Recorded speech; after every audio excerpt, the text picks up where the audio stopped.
Satuan Reskrim Polres Gorontalo Kota menangkap pelaku penganiayaan terhadap pengemudi ojek online. Pelaku menganiaya korban dengan menggunakan panah wire. Pelaku yang masih berstatus pelajar ini ditangkap di rumahnya di Kelurahan Tomulobutao, Kota Gorontalo, bersama dua rekannya.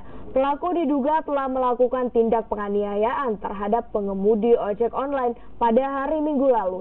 Saat itu pelaku tidak menerima rekannya ditegur oleh korban saat melintas di Jalan HB Yasin, Kota Gorontalo. Pelaku kemudian menembakkan panah wire yang mengakibatkan korban mengalami luka di bagian dada.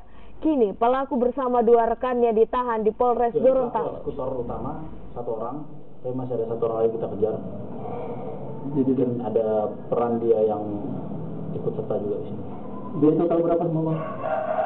Sejauh ini yang diamankan ada 3. Perannya yang satu sebagai eksekutor, yang 2 membantu juga untuk mencari korban pada saat itu berboncengan.